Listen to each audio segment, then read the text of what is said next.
vidéo avec respectivement 6 et 5 trophées. Bruno Mars et Kendrick Lamar ont largement dominé la 60e cérémonie.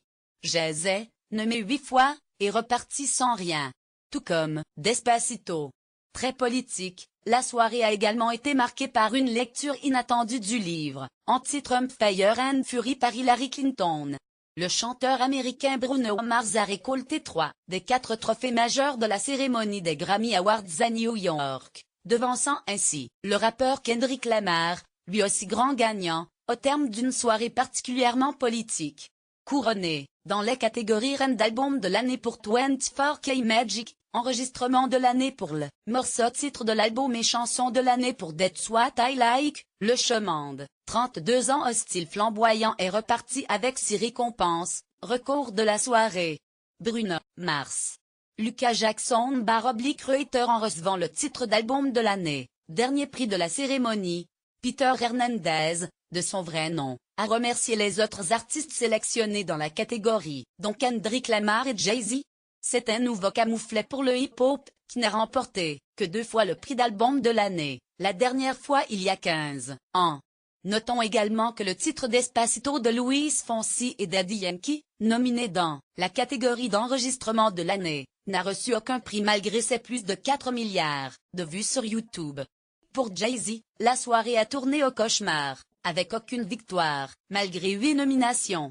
À 48 ans, ce vétéran du hip-hop, déjà primé 21 fois Grammy, a été devancé dans 3 catégories majeures par Bruno Mars et dans 3 sous-catégories, rap par Kendrick Lamar. Le détail, qui a enflammé les réseaux sociaux, est dans la vidéo ci-dessous. Blue Ivy, sagement assise au milieu de ses parents, Beyoncé et Jay-Z, n'a pas hésité, du haut de ses 6 ans, à les recadrer discrètement, leur demandant d'arrêter d'applaudir.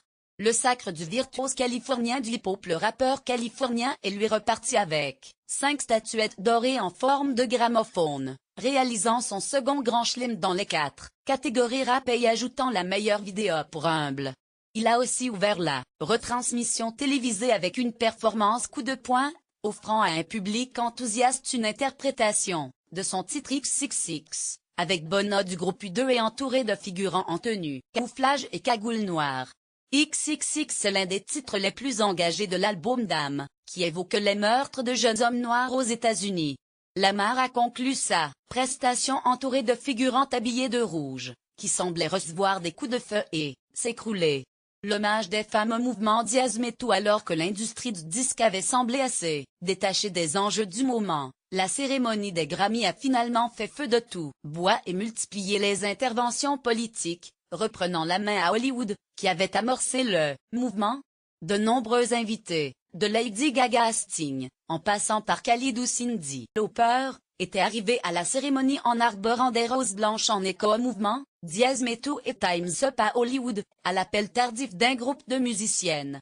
Lady Gaga, à Baca lors de son passage sur scène, Lady Gaga a rendu hommage à la dynamique. Time's Up s'est déclarée contre le harcèlement UL et pour l'égalité entre hommes et femmes, avant que la chanteuse et actrice Janelle Monáe vienne, elle aussi, déclamer un vibrant monologue. À ceux qui voudraient essayer de nous faire taire, nous offrons 2 mots. C'est fini. Fini les inégalités de rémunération, la discrimination, le harcèlement sous toutes ses formes, et les abus de pouvoir, a déclaré la chanteuse en présentant une prestation de Kesha qui, avec sa chanson Praying, a rappelé sa bataille contre un producteur qu'elle accuse de l'avoir violée. Kesha a interprété avec émotion Praying avec Bébé Reja, Cyndi Lauper et Camila Cabello, certainement, devenu lors de la soirée, le nouvel hymne du mouvement Diaz Metu. Lucas Jackson /Reuter musique, politique, et politique immédiatement derrière, une autre chanteuse, Camila Cabello, a rendu hommage aux Dreamers, les bénéficiaires du programme DACA qui permet à des immigrés arrivés enfants clandestinement aux États-Unis de travailler et d'étudier légalement. Ce programme a été supprimé par le président Donald Trump, qui a pressé le Congrès de le remplacer par une nouvelle législation. Mais les parlementaires sont, pour l'instant, dans l'impasse. Camila Cabello a rappelé qu'elle était elle-même arrivée enfant de Cuba, avec ses parents, arrivée dans ce pays sans rien en poche que de l'espoir. Les chapitres politiques se sont multipliés, avec une prestation de Bono et son groupe U2 devant la Statue de la Liberté, avec un rappel du poème inscrit à sa base, qui invite à accueillir tous les immigrés qui se rendent à New York et aux États-Unis. Sur la scène spécialement aménagée pour la formation irlandaise, 2 images de regard signées de l'artiste français J.R. sont visibles. Hillary Clinton. /Invision/apôtre salve. Le présentateur de la retransmission, James Corden, a fait lire à des chanteurs mais aussi Hillary Clinton des passages du livre polémique Fire and Fury de l'éditorialiste Michael Wolff, qui brosse un tableau apocalyptique de la première année de l'administration Trump à la Maison-Blanche.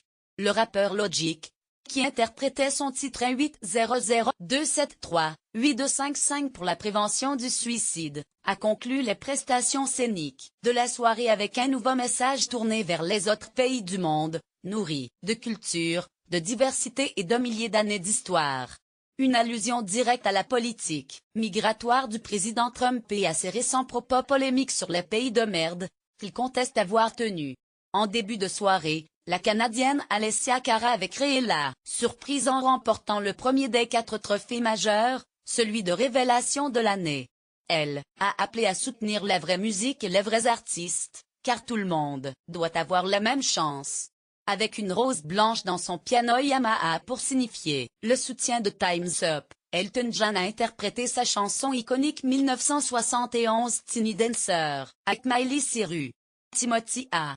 Clary /AFP. Le palmarès complet, album de l'année, Bruno Mars, 24K Magic - enregistrement de l'année, attribué pour la performance globale d'un titre, Bruno Mars, 24K Magic - chanson de l'année, attribué aux auteurs /compositeurs, Bruno Mars avec les auteurs, Brody Brown, James Fauntleroy et Philippe Lawrence. L'équipe de production Stéréotype pour Z, What I Like, révélation de l'année, Alessia Cara, meilleur album de rap, Kendrick Lamar, Damn.